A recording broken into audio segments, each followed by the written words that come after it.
Welcome in. Welcome in. Welcome in. We're both ready to welcome. I love it. Welcome back to Do It for the Story. I'm Stacey. I'm Morgan.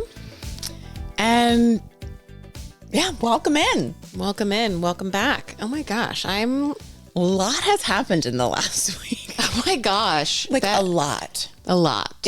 We were just saying when we were prepping, like,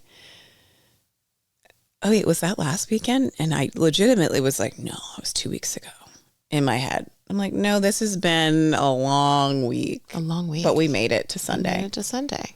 We're here on the disc.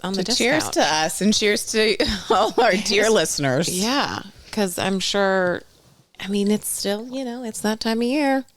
October, November, we're all grinding until Thanksgiving. Yep. We're grinding. We're dealing with all the noise.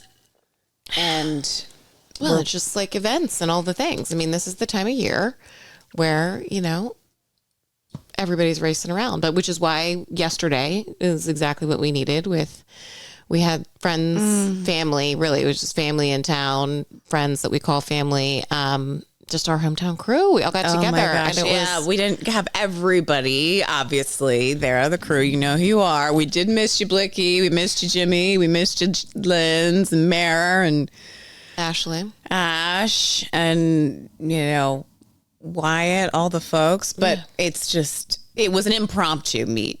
Yeah. Kate was in town for some lacrosse stuff. Work, yeah.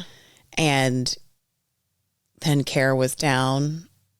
Yeah, just because visiting. And then so it just works out so nicely, selfishly to us, because it kind of it's able to like replicate childhood, because we're all not living in the same small town, but because me, Stacey, Morgan, and then our friend Warren all live like in the same neighborhood. When we have our siblings into town who are a close crew growing up, it's like we're all here. Yeah, and we're all together again. And we're lucky that, so many of us, so like when Kate isn't in, flies in, it's not that big of a deal for Kiki to come down, 45-minute drive, you know. Yeah. Mimi, making the drive. Yeah. It was like we all needed it. And I love seeing the next generation hanging yesterday too. Like Angel and Little Diva. It'd be the third generation, because oh, that's true. A lot of us are friends because our parents were friends. Right. And so then we're friends, so, and then the kids are friends. Just flies. And and actually it's the fourth generation. Oh my God, that's crazy. Energy attracts energy. Energy attracts energy. And what a cool group of kids. I just gotta say, they were so cute yesterday. But yeah, it was a beautiful fall day. Like the first kind of, it's like a high of 55 or 57 yesterday. So we actually got to be outside and just chill. Yeah, and there was no wind. It was just perfect. Yeah, it was great. It was crystal clear. Yeah. Fall day. Heart was full. Heart was full. And we all kept saying that. It was just like so good to be together. Yeah. And we also, one of our friends, Ashley, was not there, but we did shout her out on our Insta stories if you didn't see it. I should have brought it down because Amazon, Joe told me, just literally delivered it. Oh, nice. But I won't say for who. Baby shower coming up. But she wrote a postpartum cookbook. Yeah. Which is like so amazing. So we took like a little photo. Yeah, yesterday. We need to put that in the show notes. The nutrition. I'm forgetting her Instagram handle. Yeah, we'll add it in. It's it's proud a of you, girl. Cookbook, and it's beautiful. Like literally, just even the book is physically beautiful, and then just like these insanely it was just awesome great. And easy and just really healing I'm recipes. making a note to add it in. Yeah. So Ash was missed, but we did take a photo with the cookbook. Yeah. So that was cute. It was cute. It was cute. So we had that yesterday, and then last weekend we had an amazing weekend. We were up in the city, up in New York, at the Dear Media in Real Life conference. I think they call it event. Yeah, they just say Dear Media in Real Life. In real life, yeah. And which was really cool because if you're a podcast listener, even if you're not sure, but Dear Media is a media company that for podcasts specifically. And so let's say the parent podcast, the original podcast for their brand was The Skinny Confidential. Him and Her. And the CEO, Michael Bostic, and his wife, Lauren, host that podcast. So they were there, but along with many of their other podcasts, there were panels throughout the day. So it was really cool to like be sitting there with, you know, hearing people, one, just being in person. I think, you know, we are lucky that we're a co-hosted podcast, that we're physically together too, not even like doing like Zoom recordings, but it's just like anything. Like, you know, I work remote in my day job and I love that opportunity. We both do.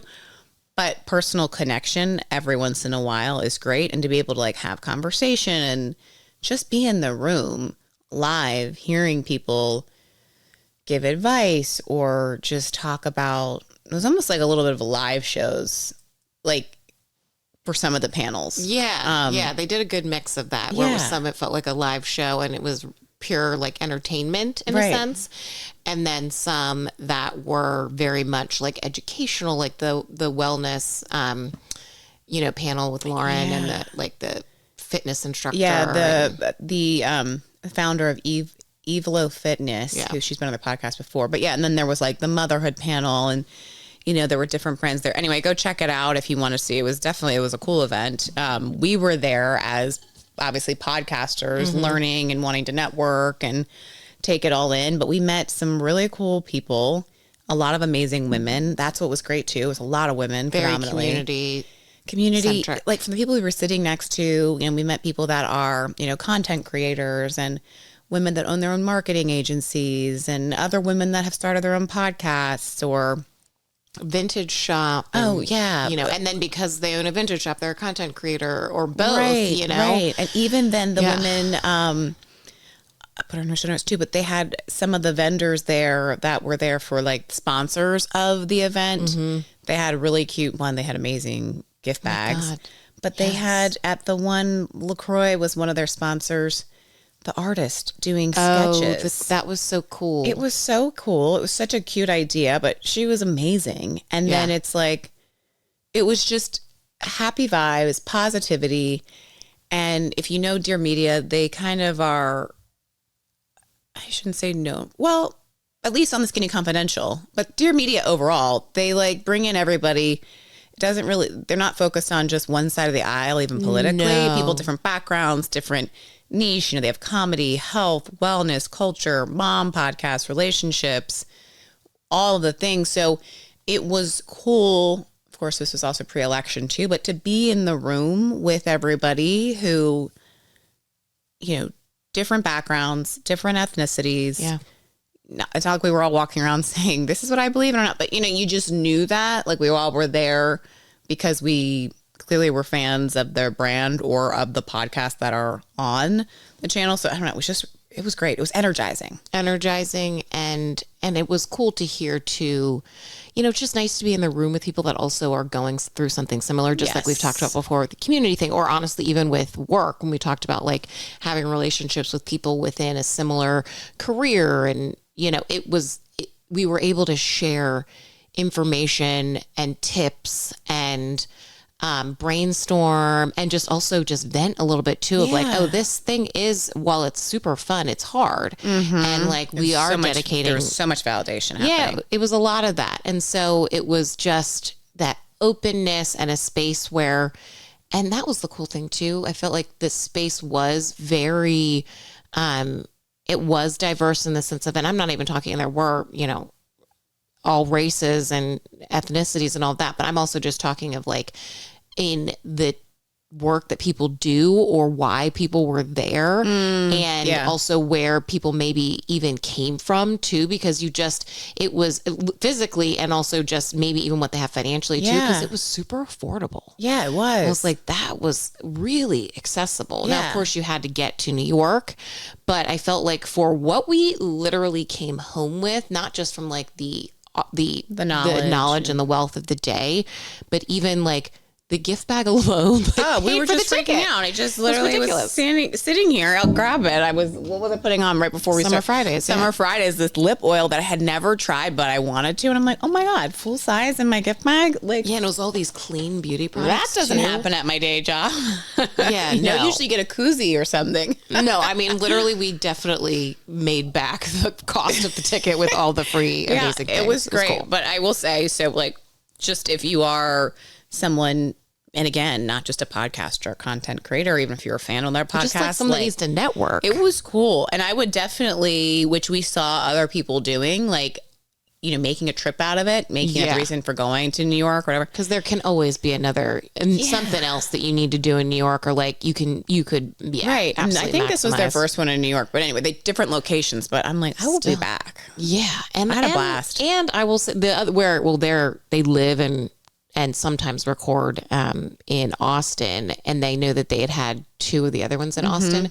But I've gone to conferences in Austin for other things, and Austin's a great, affordable, and and it can also be a great fun city to trip, go to. Fun city if you can turn it into something else too. So anyway, it was a cool experience, but it was like our first more industry specific, networking kind of event that we did on our own, because the Annapolis Film Festival or like boat show, those were really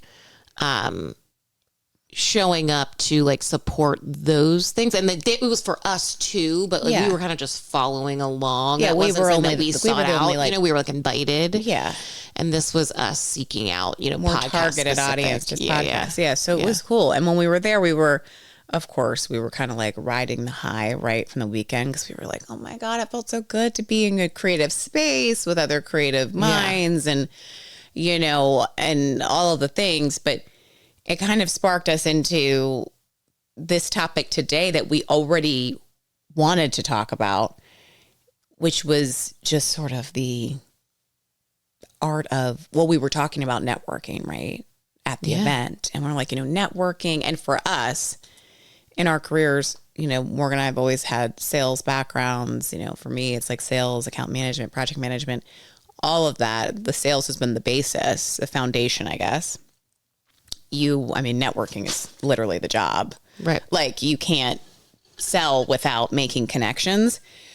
So we were in the room also, like, it's not like Morgan and I have ever been in a networking event together for our day jobs. No. So we were like, we're thriving. We loved, it was funny. Even when we worked together, we actually never hosted those events together. No, because we went to, at one point, Morgan and I worked for the same company. Yeah. A couple years ago, but we would go into the office randomly for like a training. Yeah, that's right. But never really had. Yeah.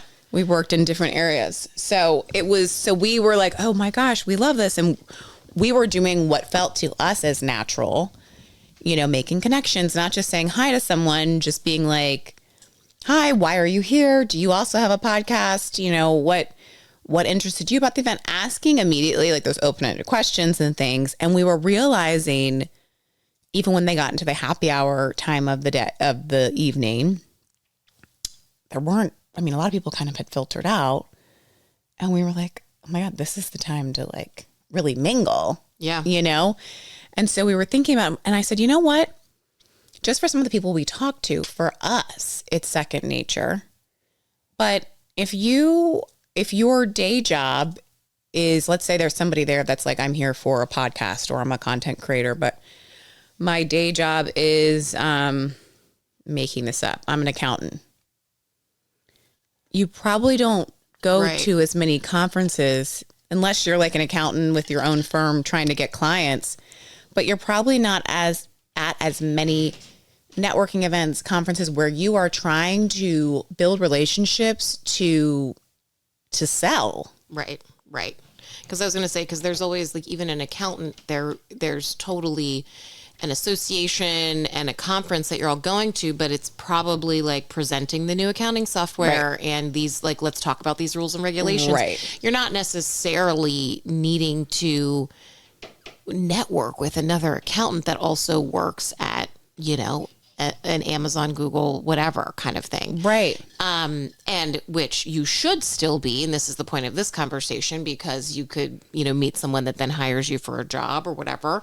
But to Stacey's point, in that moment, a lot of jobs don't require you or train you, is the word I'm looking for. Train you to be a networker, train you to sell. Yeah. Right. And but what we both talked about is like after being at the Dear Media event and seeing, even in that scenario, still being like, you know what, let's use our areas of expertise to lean in. No, we are not experts here, but like we know how to connect with people and how to build relationships. Right.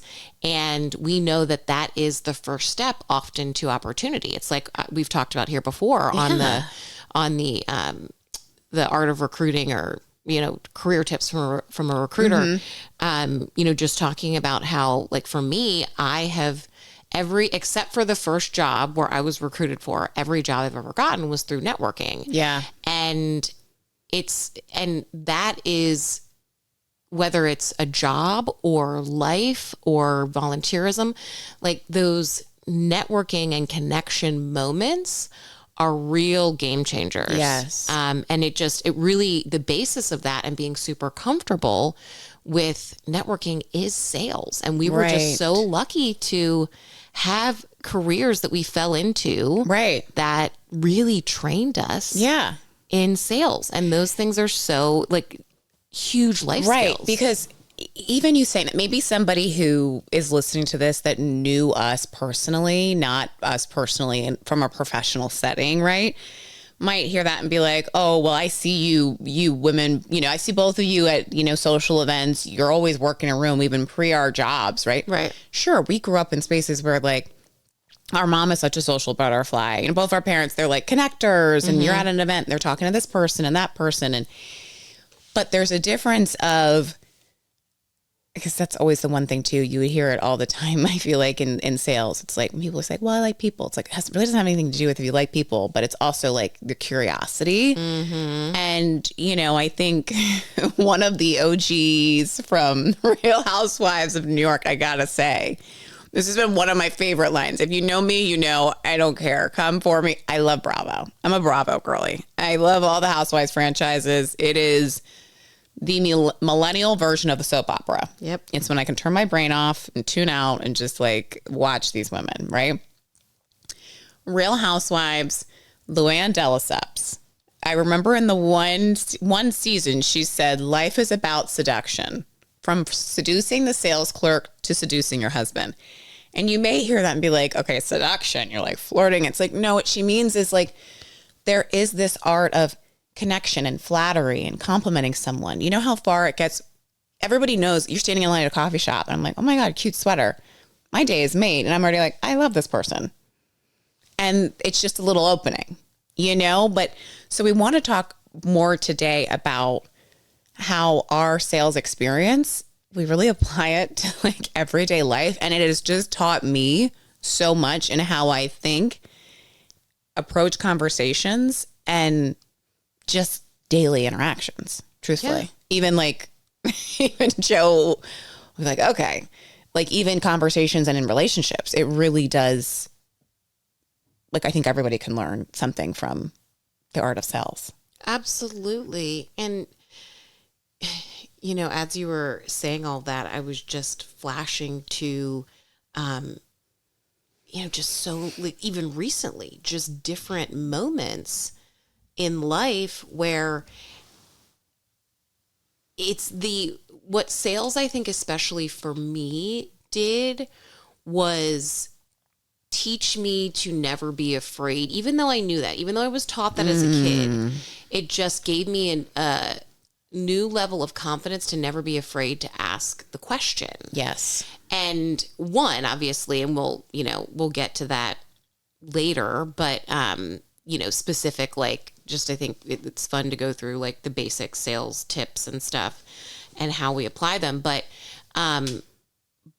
from learning not only like literal questions to ask, but just in general, when you are associating your job and your money and your ability to buy food and put a roof over your head with your power to connect with people and believe in something and be confident in something, it really is a huge unlock. And for me, that was when, I remember you joking about in some random episode about how, prior to me becoming a recruiter and being trained in sales, where, I was a teenager and would be like nervous at the store to like totally. ask the clerk and stuff. But now no one would have believed that, that knows you now. Yeah. Post you working. Yeah. And that's so interesting. But if you think about it too, which is really cool, is that, we hear so often now that, the brain, or what is it, the specific, cortex, whatever, the brain isn't fully developed until, we're like 25. And so interesting that 22, I'm coming out of school. Yeah. I mean, that's a real true. time to really, that job out of school completely shifted my confidence level and made me realize that sales was every day. And for me, as that recruiter job, realizing that I could really help people, and it was like a real service. Like, I believed in it. It wasn't like, and we all got to eat. So there's totally all of it, people that have had sales jobs that they were like, I hate selling these batteries right now, but I got to do it.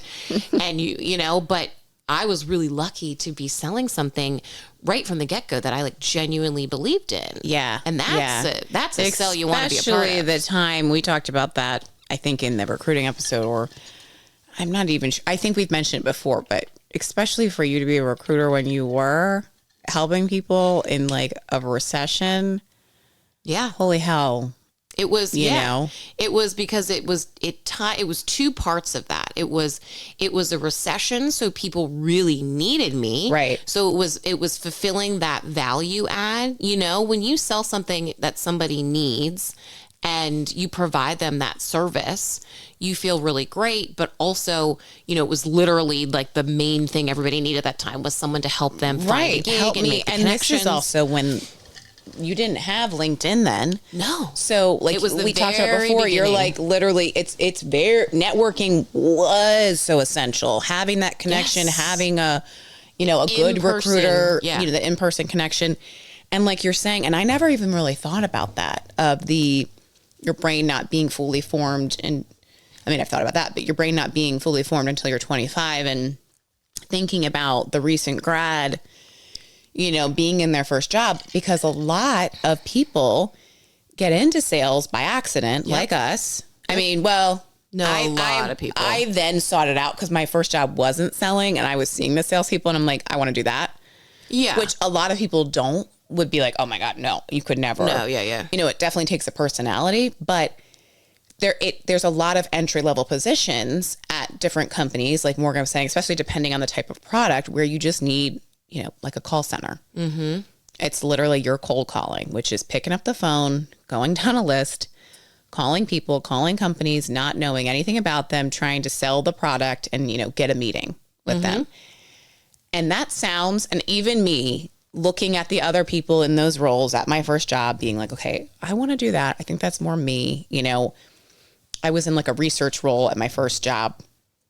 And so I wasn't doing as much. I wasn't like client facing. I was more internal, working on the different teams. I'm like, I want to have that social interaction and I want to be able to be selling stuff and convincing people and telling them why they should do this thing or sign up for this service.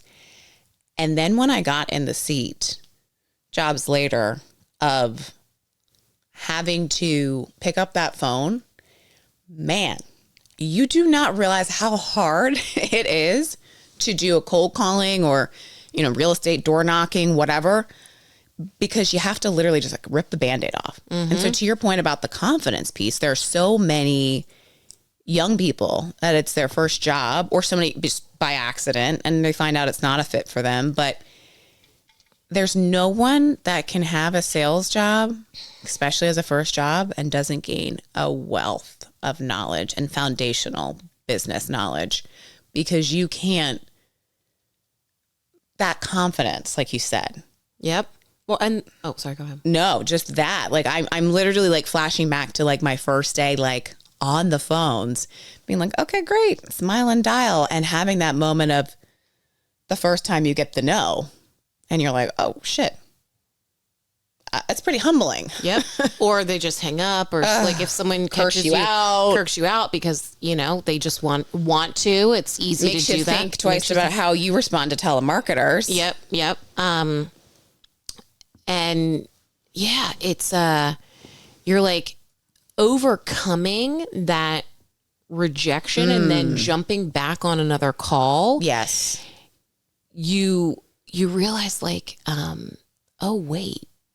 It's that, what's the worst? And that, I wonder if that's when I started saying that. I say this to myself and then to other people all the time. Like, I'm always what's the worst thing that's going to happen? Mm-hmm. And it's kind of like that moment where you realize, well, what's the worst that's going to happen? I pick up the phone, I call this company, this person, whatever, completely cold. What is the worst thing that's going to happen? They're going to cuss me out and they're going to hang up the phone. Yeah. And then you realize after that, the one time that it happens, and you realize like, okay, I'm going to vent to my coworker for 2 seconds, and then I'm just going to breathe in and out, and you get on the phone again. Well, you're like, that is such a life skill. Well, you bring up a good point. Even when you just said you vent to your coworker for a couple seconds, this is also, now I know there's still a lot of like entry-level positions where they want you in an office, right, in a call center calling. But imagine sitting, at least in sales jobs where I'm in a room of like 100 people. We're not in our own offices. We're hearing every conversation, because a lot of times that's strategic, right? They're like, we want you to be motivated by others. Be like, oh, that person over there is just dialing, having all these conversations. Yeah. And we want you to be learning from other, like hearing conversations, right? But super intimidating, especially when it's your first time and you're the newbie at a job, being like, oh, everybody's fucking listening for the new girl to hear what her pitch is going to be or how she's going to get, you know, through to this person on the other line. You are a bit, and I can be the most confident person in the world. You know, I love when it's volunteering at a show, like raising my hand. I mean, I did improv for fun. But then when you're like, ooh, okay. Because you're associating that you're going to get a rush from that sell regardless, but you're like, I really need to eat. Like, this is commission. Yes. And so, yeah, it's a different level of pressure. And yeah, but and it's something too, it's funny. I'm just literally sitting in one of the bullpens that I was in right now visually. Like, I'm thinking of, like, you're talking about like, oh, being the person that, and my one old coworker would always have to stand, turn to the window, and like, but that's such a good, because you even see that on those random reality real estate shows where they do show and they're like standing and everything, like they tell them like, you got to stand, make this call, you're doing a cold call, like that stuff is real, like the energy, smiling when you're on the phone, smile and so dial, that you can baby. make sure that the sound in your tone, because no one wants to buy from someone who, if you sound like a curmudgeon, then it sounds like you hate your job, or you're trying to be cool, like what you're like, I'm the new person. Yeah, it comes off. You can tell. Yeah. And like you're saying, I like the standing up. I do it now too. Like, I have a standing desk, but being able to walk around when I'm in that call, when you're in the mode of, when you're in a pitching mode, and I'm like, let me go. I need to use my hands. I need to walk. And of course, this is, I'm off camera, you know, when it's a call like that, because you get different people, different energy. But yeah, it is not as easy as it looks. That is for damn sure. But it teaches you so much. And like you were saying about the rejection, because that's huge. I mean, you get thick skin real quick, because in sales, you know, there's the high highs and the low lows. Like you said, you'll get that high, that adrenaline rush when you get somebody on the hook, you make that sale. But then you're also like, damn, if it's a day where like, yeah, I just called, you know, 80 people, you know, the longest conversation I had was somebody just wanting to talk and had no interest in buying anything. Then it's like, damn, what am I going to do tomorrow? How am I going to come up with what I got? But it's also when you're in those conversations, the objections people throw at you. Yeah. Different if somebody's just being like, fuck off, stop calling me. That is just okay, moving on. But when someone is challenging you, it's like every call you're in a mini debate. And you have to really be focused on, okay, this person is saying, well, why would I need that? No, Morgan, I'm good. I don't need a job. Why would I want to go work at your company? And didn't you see my LinkedIn? I have a job, but you're trying to reach out to that candidate that has that very specific skill set for the role that you're trying to fill.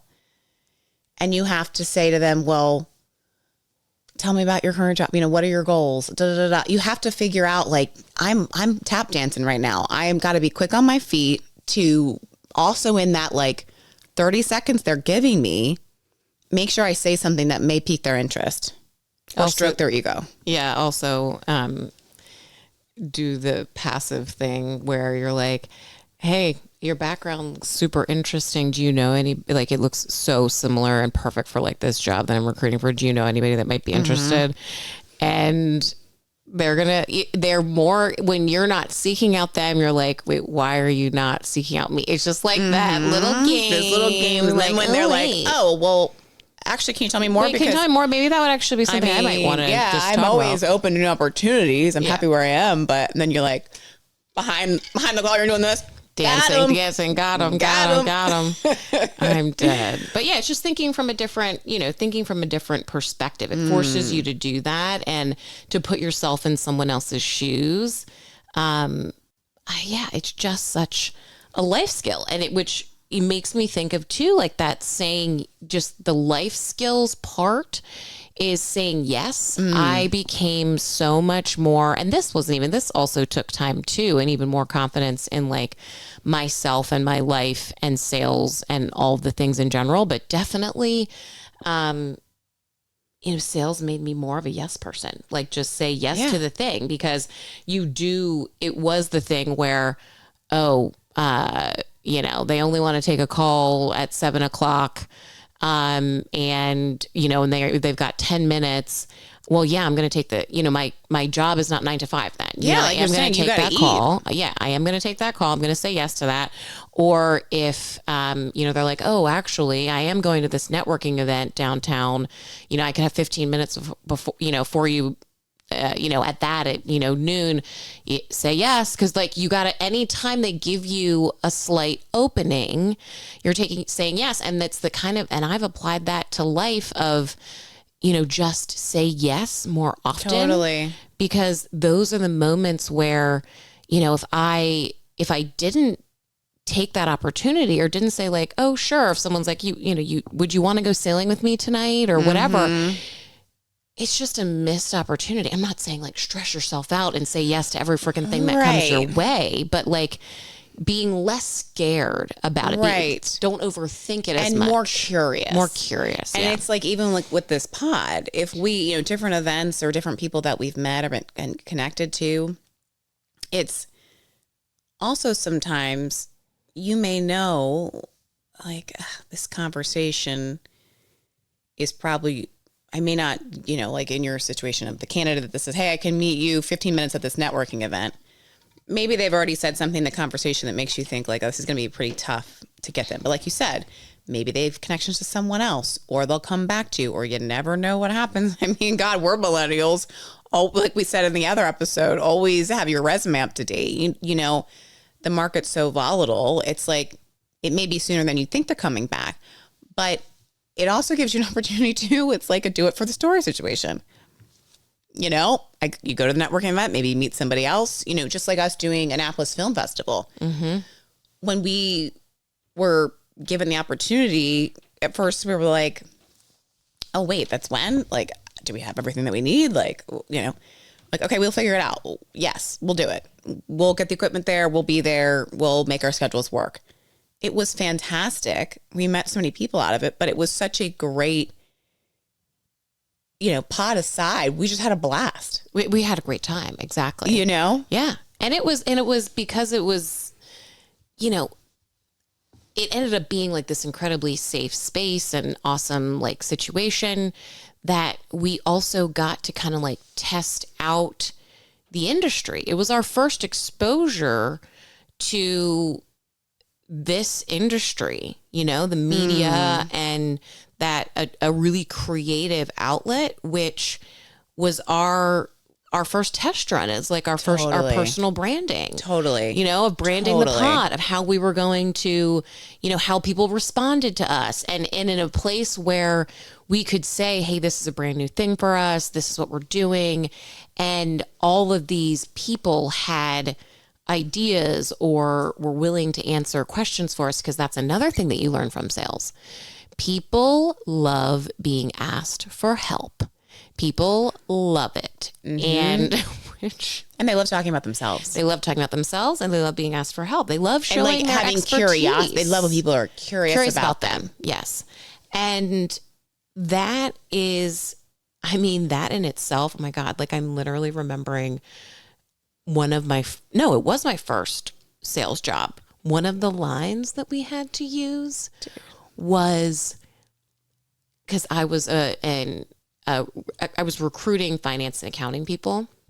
And so we would call into, again, this is very beginning of LinkedIn. Like, people are not on LinkedIn. Yeah, this is we're like using Yellow 2009. Pages. We're using Yellow Pages to cold call into companies, to cold call into accounting firms, to then ask for like specific role, like a specific, we wouldn't even have a name, right? So we'd have, you know, you're going deep on the cold here. Right. So in order to get past the receptionist and to get past the random, you know, accounts receivable person to get to the manager, you're saying, I'm an accounting consultant. Hi, I'm Morgan. I'm calling from XYZ. Or I wouldn't even say that, actually. I'd be like, hi, I'm Morgan. I'm an accounting consultant and I need some help. Can you get me connected with the accounting manager? And I need some help. Yeah. But people, you're right. They hear that and it's like this. They hear consultant. They don't really understand what it is. And they also think it sounds special and specific and totally related to, you know, and think of, you know, we're calling into accounting firms, you know, so they're already thinking in that consulting mindset, because that's what they are. And so then I'm saying, and I need some help. So people are, oh, this person just needs some help. Oh my gosh. Then I get onto the phone with the senior accountant and I say it again, you know, and I need some help. And they are saying, yes, I will talk. Oh yeah. How can I help you? What's going on? And then I would just have to quickly go, hey, I'm Morgan, and I'm, you know, I actually have this awesome opportunity with this, you know, XYZ company. And I'd have my pitch perfect, and I'd be like, this is the hook. It's got to be. And as long as they hear it, they might be interested. And that's how freaking hard that it actually was. But the fact that I actually said, I'm an accounting consultant, I need some help. I mean, that is a total line. But wait, I have to finish the story because this is all flooding back to me now. So again, I'm a young 20-something, first job out of school. I'm also young 20-something, friends, looking for friends. Right. One of a friend from home calls me and says, hey, they had recently started working like in the area. Hey, some of my friends, this person worked in an accounting firm. Right. Hey, some of my friends and I were doing like this kickball league or whatever it was, flag football. Okay. Do you want to join? You know, being nice, inviting me along. Right. One of the happy hours, they start talking about recruiters calling into them. Stop. Yes. And they go, one of the accountants goes, oh, you'll never believe what the new line they're saying is. I'm an accounting consultant and I need some help. I've never told anyone that story because in the moment I was like, oh dear God. I just was like, I didn't want to say anything. I'm a 20-something. Are you kidding me? I'm like, wow. Yeah, I'm like, oh my God, that's crazy. Because they're all asking me, oh, what do you do? Oh, I'm actually a recruiter. And this other guy that was in the group was also recruiters. They were laughing, blah, blah, blah. But then they were totally dragging. It was my agency. Yeah. We were known. We were the little 5 people. Well, it's like you said, some people will hear that. And like, you know, we've all done it when you have like just any kind of telemarketer call you because, you know, there's different types of, you know, sales, right? And like you have the B2B, business to business, B2C, business to consumer. And I was in one sales job where it was a kind of a mix of that because it was the wedding industry. And so it was small businesses, but some of them were, you're calling a DJ, a photographer. It is almost like you're selling to just one person, right? Yeah. And getting on the phone with them, especially as areas get more saturated, because I had like a region, right? Of like, these are the only businesses in these 2 states, or I have these 2 cities, right? And they're like, okay, we get it. You guys have been calling us for years and years and years. Of calling and being like, hi, is this, blah, blah, blah DJ? Like, yeah. I'm like, hey, like, I was just wondering, do you do weddings? And they're like, oh yeah, we love weddings. I'm like, do you have any availability for next year? And like, oh yeah, like I've got, 20 dates available and in October, September. I'm like, oh, wow, you have that many dates available during like peak wedding season? Because most vendors are usually booked up like a year in advance. And then they're like, yeah. And they're still not getting it. And they're going in. They're like, oh, this is a bride. And then I was like, how do you plan on getting those dates booked up? And then they're like, oh, shit. And then, because I'm like, did I say I was calling from, insert company, Yeah. Did I say I was calling from there? Yeah. And then they're like, oh, well. And then they're interested because I did ask those questions. And then I'm going, I already asked the how. They're giving me the information. Or they're like, well, I do word of mouth. And I'm like, oh, that's great. But did you know, the majority of people say a review is just as qualified as a word, blah, blah, blah. You keep going. And then you got them hooked because I just say, well, what is your plan? Well, why do you think it is that you're not as booked up? Well, how can you do that? Well, why is that you don't think that this would work for you? And you ask how and why so many times, and that's really it. You kind of let them, walk it to me. Give me the information. That's when I'm sitting in my seat going like, hell yeah. That's when I start to get amped because I'm like, I love let me come back and forth with you. I love the objection part. It's the simple why and how and then the silence. And that was actually something that I remembered at the Annapolis Film Festival, which in the moment, I'm running ragged because again, we haven't even started the podcast yet. We're like, I'm running around there like trying to be at every place I'm supposed to be and figure out like what I'm doing and how I'm presenting. Yes. And I'm not even thinking in that moment, I'm just doing my typical, yes, I know life is sales, but when I'm doing my interviews, I'm just going into typical, like just asking questions, blah, blah, blah, no different than I interview now or when I'm, connecting with the hiring manager. And when you said that to me about, journalism and the hows and the whys, I'm like, again, another thing that is just like sales. Yes. It's all the same and just being quiet and allowing someone the safety to speak and the connection. And let them keep talking. Like, let them keep talking. Let them feel connected to me. Mm-hmm. I want them to feel, and it's not, and I hope when, people are hearing this, that they're not thinking of, oh, it's so, just ingenuine. You're lying. I'm like, no. Every sale I ever did I believed in it. That's why I was good at it. Yeah. And sometimes, like you're saying, people think they know and they are closed off. And sometimes it takes that, unfortunately, it's not even just to get that time on the phone, just to get that hook in, to be able to help them and then ask the why and the how to get them thinking. And then they're like, well, you're right. And like you said, I went to school for journalism. I clearly made a quick change up, but that was the thing. I was, when I was started to getting into more sales roles, I was like, oh, this is cool because I am interviewing people. I'm saying how, why, it's open-ended questions. And like we're saying, that active listening part, and that can be applied, again, we're talking about everyday life. We've all been at the cocktail party where sometimes you're talking to the person that's like, you're like, oh my God, someone save me. Like I'm in the corner. I can't do this anymore. But a lot of times, if you start paying attention to those conversations, it's because they're either just talking at you about yourself or they're saying like, what do you do? And you're like, oh, I'm, an account manager. And they're like, oh, okay. And if they don't know like what your industry is, it's like getting more curious of like, oh, well, where are you from? Or how did you get down here? Did you take the train? Like, I'm looking for all the little quick how, whys just to find other connections so I don't have to go down this boring path of what's typical. Right. And because you know how it is. It's like we said before. Yeah, prior to me selling, naturally, I am an extrovert. I can connect with people, but there's a difference too when you're to have interesting conversation. You have to ask open-ended questions. Well, it's asking open-ended questions, and it's also active listening, because it is, again, to your point, you know, and it's kind of so funny. Like you said earlier, it goes back to that, like, do it for the story. Like if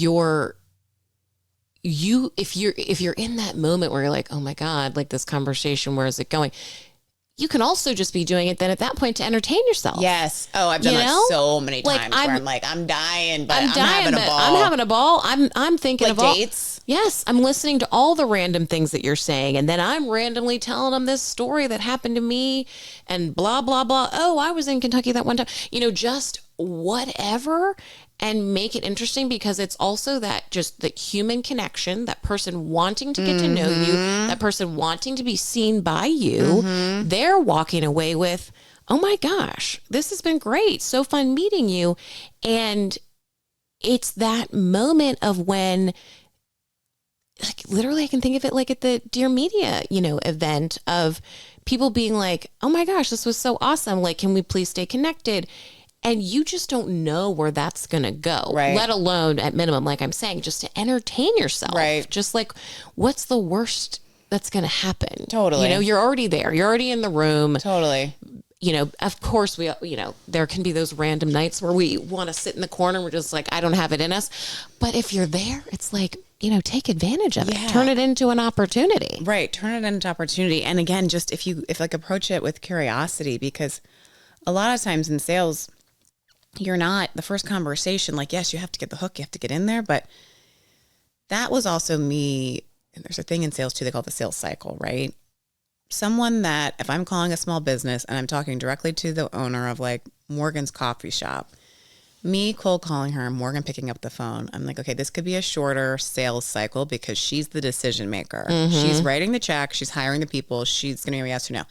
Now Morgan calling the accounting firm, like you're saying, getting through the accounts payable person, then getting to the senior, that's going to take a little bit longer because there's multiple people you have to get through, and then maybe multiple decision makers in that. But so that's why the intro was quick. I got to be in there, got to be quick. You know, this could be like, they always call it like a one call close. I could be on the one, which is not the case in like the industry I'm in now, where it's corporate and I've got to deal with many people. It can take months. It could take a year for me to sell certain things. And so the conversation gets tailored. And that's the thing, just like you're saying at an event, the conversation gets tailored, the vibe, but when you just shut up and listen to people, like you just learn so much. And I think it's also that, like, I don't know, for me, I love, cause not even with, I don't even want to bring up politics, but of course it's like something I thought at first. When people are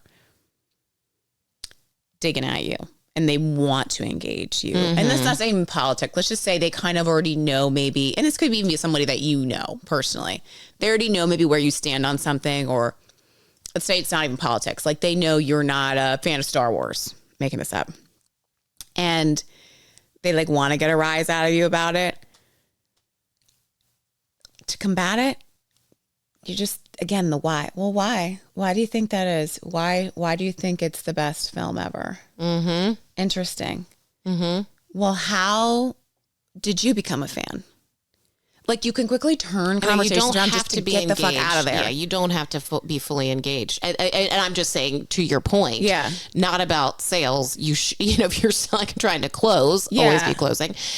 That is different. But if you're just like trying to, if you're just trying to use a sales tactic to get out of there, or just be able to glass over, you know, how, why? Oh, but and we're talking about more of the, and flip it on their head, right? Like the obvious career sales conversations, and then what I just mentioned being in a personal conversation. But let's also talk about how valuable it is when you are now being sold something. Oh, absolutely. Buying a car as a woman. I'll never forget the first time not the first time I bought a car, but the first time I bought a car without like a parent coming with me buying a car from Morgan or going with a partner or anything. It was like, I can fucking handle this on my own. And we all know the stats don't lie. Women, whether you're going to get your car serviced in a garage or you're buying a car, especially, it's a predominantly male-dominated industry, so they assume you automatically don't know as much about the auto industry. They think this is going to be an easy one because she's probably just buying off of aesthetic, right? Always come prepared.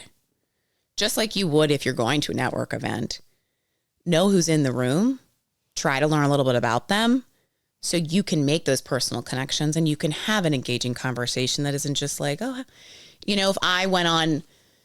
if I knew, making this up, but if I'm trying to get connected with the company Morgan's recruiting for, and I saw on LinkedIn she's also in some sailing organization, and I'm, you all know, you listen to the regatta episode, I'm a powerboat girl.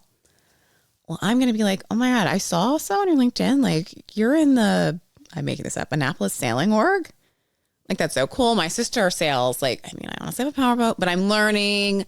Like, I've used that, a little white, zhuzh it up. You zhuzh it up and say, like, I was actually on a regatta with them one time. I mean, it's, yes. Because it's personalization. And that's like a big buzzword yes. in not just sales, but anywhere you go. I mean, you can't go to a hotel without personalization. If you're a Marriott Rewards member or a Hilton or whatever, they know, oh, you always like to book this type of room. And, even when you check in, they might have something available for you, blah, blah, blah.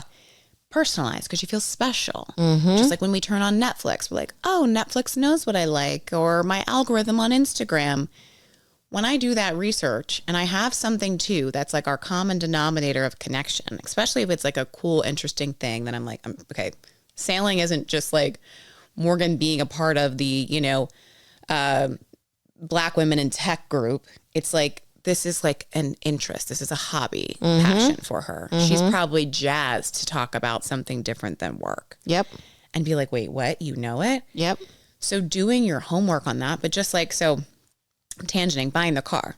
Obviously, you're going to look up what you want. The price range. The type of car you want. The specs you need. But doing your research too into the make and model, ask some other people. I remember I went and I asked a friend of mine who was a sales technician at a garage. I was like, hey, first of all, I'm going to need some lingo from you. So I can just subtly say it in conversation so they hear that and are going, oops, maybe I'm not going to be able to dupe her as quickly. Then I need to know what are the top 3 things I should be asking about this car that, again, maybe I wouldn't know on Google. Or should I ask them when I pop the hood, what am I looking for? Are there things that are red flags if I'm buying a used car? And thank God I did all those things because I never forget. I had a guy try to sell me a car that had water damage.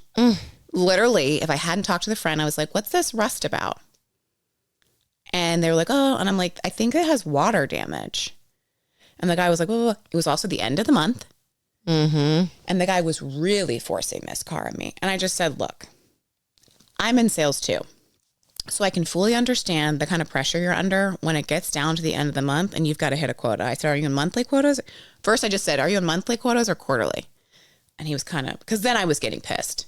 I did not buy a car from this dealership because I'm like, this is ridiculous. And he already kind of did the talk down thing a little bit of like, you want a quick car, you're a lady, da, da, da, da. And I'm like, whatever. I don't like that. And I was like, well, this car looks like it has water damage. And I told you, like, I want to spend X amount of dollars off the lot, tags, title, everything. So you're not meeting that. You're like ignoring it. You're trying to upsell me saying, oh, buy this and that. So when I said to him, tell me, is it monthly quotas or quarterly? He was shook. And I said, I'm in sales too. But one thing I'll never do is sell someone something they don't need. Or something that I won't get their return. I won't have them as a repeat customer. You will never have me as a repeat customer because of the way I'm being treated, but also because you're trying to sell me something that's not going to last. Did that once. Then I went to the next dealership. And this time I lied straight up. And I said, hey, tell me about this car. I had already looked at the car. I had researched the car. I knew all the specs of the car. And he was like, oh, you seem to know what you're talking about. And I just said, yeah, my dad owns a garage. So I've been like around cars since I was a kid. And he was like, oh, really? I'm like, yeah. I'm like, I don't know. Like, it's more of a fun thing for me. I thought I would get into it, but I didn't. The mood shifted.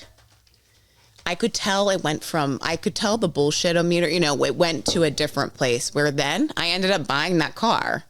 He met all of my demands. I also did the well, then maybe not today. Maybe not today. We'll sit down with the finance guy and I'll talk to him, but I don't know, maybe not today. And then the third experience of buying a car. This time I go as an engaged person. I go with Joe. And what did the fucking guy do? This was me buying the car. This was a car for me and Joe to, both of us. But it was like, Joe also is so supportive when it's stuff like that. He hates when people do the whatever, happy wife, happy life, right? And Joe was like, she's buying the car. And then the guy continued to make little sexist remarks. And I said, it's funny. I've been in sales my whole career. I just would never use someone's gender as a selling point. That is so bizarre. And it shifted. We ended up buying the car because she was like, you gotta understand, we do really want this car. She's done her homework.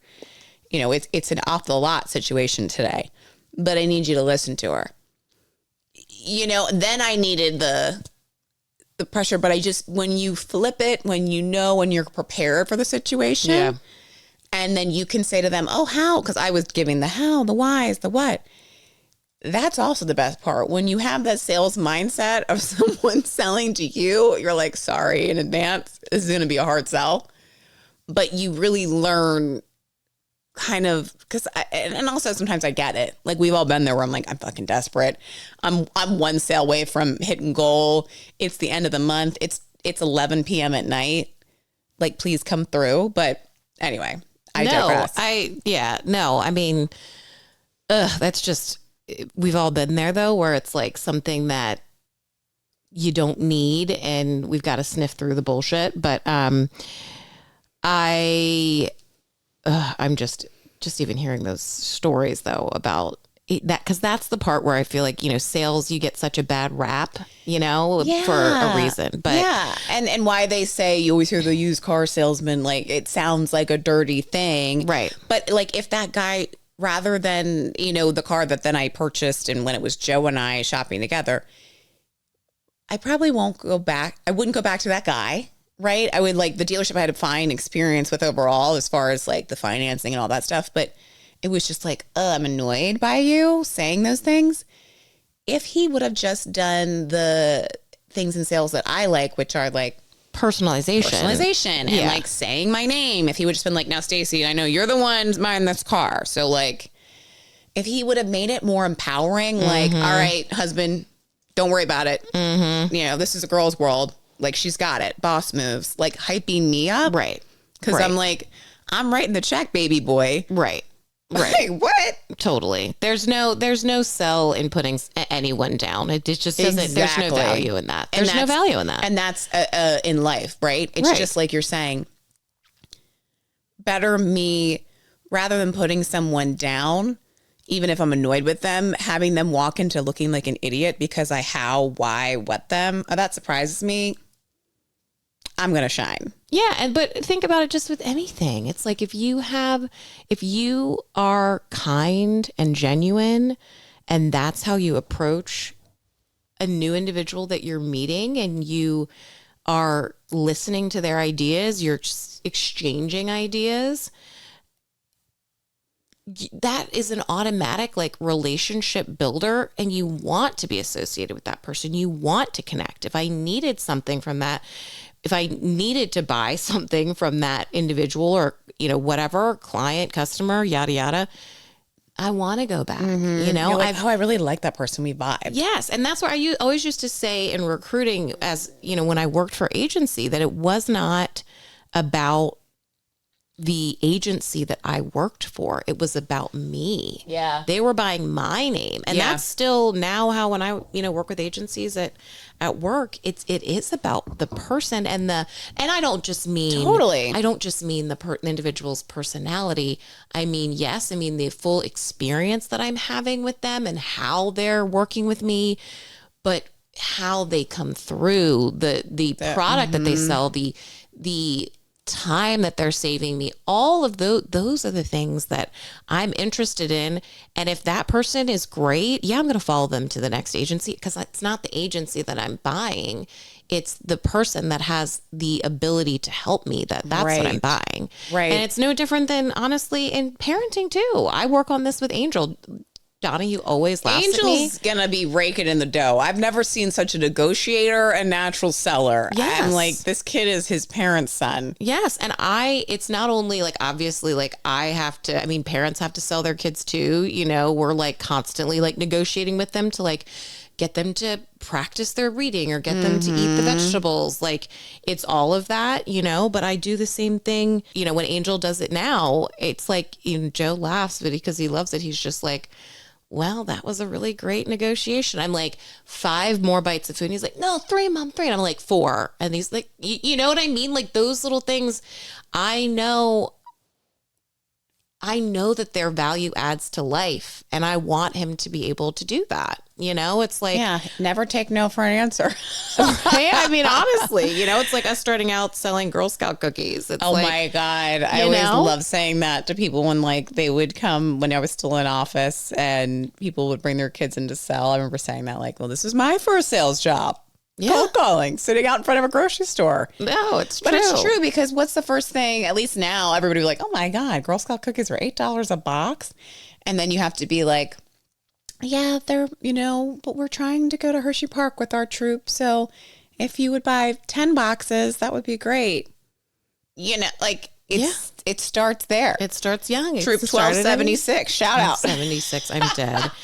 Yeah, no, I don't know. And I think just, wrapping up, the other things that I think of are just, when I think of advocating for your health, people talk about that a lot. And I think about, I think about that all the time, where, yes, you're advocating for yourself, but those key sales things that I learned of just asking why, not being scared to ask how, the what, and confident in the ask for me, and confident in the ask, and being okay saying, oh, I don't understand that, or that's not my area of expertise. Can you explain that in a different way?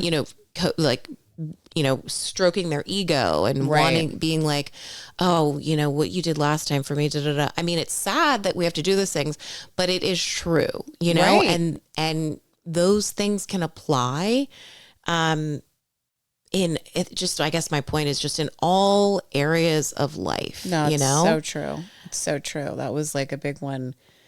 Even, you heard it in the episode I talked about the egg retrieval with IVF. Well, like any doctor's appointments, but there was one in particular where we weren't happy with the fertility clinics, like how they were managing some of the different testing, or it was different than what we had heard with second opinions and third opinions. And so on this call with the doctor, I was like, okay, Joe, I got the football. I'm going to be, again, it was a prepped conversation. I had my little Google Doc of notes. And when I would say, I noticed you didn't do this test, I knew the doctor is going to say, they're obviously not going to admit to being wrong, right? Most times. He's like, oh yeah, we don't do that because, 9 times out of 10, we look at the data and, people don't need that. I'm making up the response here, his answer. And my response was, I totally understand the data, but how would you know for someone like me that maybe my body wouldn't be responding to, again, making up said hormone? And Joe and I were on this call. It was a conference call, and it was a day where we couldn't be in the same room. And Joe's texting me like, you were crushing this. And it was it took courage, because I'm going up with a doctor that we talked about it before. I'm not talking shit on doctors, but different situations, you're just like, they don't want it to be a back and forth. It's like, I get it. You're the subject matter expert. However, I'm the patient. I'm the customer paying for this. Yes. And then I said, well, why? First it was, well, why don't you do the test? Well, how can you tell? And when he said he couldn't answer, well, we can't, because you can't know that your body doesn't absorb this hormone without doing another blood test. He then said, well, we can add that test in if you want. I said, I do. And then went to the next question of, now, what does this mean? Waited for him to explain it. And then I said, so how is that different than X? And why, when I asked 2 other clinics, what their protocol was, they do it. Why not here? Well, you can also start to see when the bullshit meter goes off for places of like, what's a candid response versus what's a thought out, let me have it back and forth. So like you were saying in the medical one, it's huge. Like approach it like sales because you are the customer. And why? Like literally try to ask why at least 3 times in a conversation or how. And you'll see people start to panic. Yeah. No, and if anything, too, you just have to remember I think this is where 2 little things that and actually just maybe we'll just do a takeaway wrap up of being straight out of school and having to make those calls to a chief financial officer or having to interview one and having to realize that we are all just people. Yes. I am 22 here, sitting here, and because I'm the person that can help you get a job, the 45-year-old sitting in front of me is hanging on my every word. Yeah. They're wanting to know, and especially think about it, the days before it was just so, easy to point and click and apply. And even then, we all know how hard it is if you don't have a network. If you don't have that, and there was no LinkedIn, like they knew I was the one talking to these people every day. Right. And they valued my opinion. And it was just that unlock of, we're all just people at the end of the day. It's okay if I don't know all the things. I can admit that I don't. And I am trying to be that bridge and that unlock, and let's work together. And that's when then I would get super confident in like, you got to tell me what you would know. Yeah. Your top 3 companies. Okay. They're these 3 nonprofits. And how can I help you? Give me the info. How can we sell this? So when I get on the phone, I can pitch you. And it's that realization that we're all just people and it's not about luck. Yeah. You will hear people say that. I would hear that in the sales room. People say like, talking about a top seller because they got to be jealous of her. Oh my God, so lucky that she got that one client. And I would say, I have to disagree with you. I've been on, I sit and I talk to, said top sales managers, top sales individual. And I go on those meetings with her. She is always on the phone and she's never at her desk. So just because her brother took her on a meeting to meet this new said client, that's not luck. That's because she always says yes to every opportunity. She always she asked and she takes every call and she shows up to the 7:00 game and the 8:00 breakfast. That's not luck. That's just constantly doing the work. That's hard work. And there's a little bit of luck that can come in there, but 90% of it but is it's just not action. all luck. Is action. Yeah, it's action. Like you said, the luck follows when you've put in the work. You've made the connections that it's not even luck again, that you've been doing all the outreach that, of course, if you have now these... It can be stars aligning. Right. It can be stars aligning because you keep showing up and then that one day it all unlocks action. And you remember what the person loves to talk about. So when you show up at the random networking event and they're there too, and you ask them about the kids' soccer game, and that they made the varsity or whatever, it's that unlock that allows you to make the connection, be appreciated, and be remembered. Yeah. And so I think in closing, life is sales. Life is connections. Life is community. And be curious. Yeah. Do ask open-ended questions. And be helpful. And I think that's it, like we said earlier too, we're in a day and age where there's a lot of, like, yes, we're all trying to, like when you said earlier about selling ourselves and, your own personal brand and all that. There's a lot of me. When you start to be curious about other people, and you also just take the action of like, pick up the phone, make the call, ask the person, hey, will you have a 5-minute coffee with me? I'm curious about what it is that you do. Just fucking do it. Yep. Like you said, the worst thing they can say is like, no, actually, I don't want to help you. And then you're like, okay, I will ask someone else. There's a bunch of people out there, and especially now in a world where a lot of us do work remote and we aren't as physically connected, people do want to have those other conversations. So, you know, I'm going to go sell to my husband. Just kidding. I was literally just thinking in my head, we didn't have as many funny moments, and then you closed us out with it. That caught me off guard. But it's true, though. I was just thinking like, ooh, I got to get home to Angel. And I won't reveal that on here. When Joe thinks it's his idea versus when I've sold it to him. But, you know, I got to go home to JD and little Angel. But yeah, because you're going to have some negotiation. I bet you're going to have a couple of sales conversations I will be tonight negotiating all night long. where you are not going to be the seller. No, I know at home, it's always Angel selling me, JD selling me. They're always trying to get me to say yes. Oh, you go to the Donahues, you're going to walk out of there thinking, I got to buy this new thing. I got to try this new thing. And I've got to make more time for this thing. Yeah, we are influencers, not going to lie. We are influencers. All right. Well, have a great week. Remember to review us. I said weekend, coming into the weekend, coming into Friday. Yeah. Review, like us, love us, share us. And just remember this week, active listening and, you know, challenge somebody with the why. Yeah. Why and wait. Why and wait. Yes. Cheers.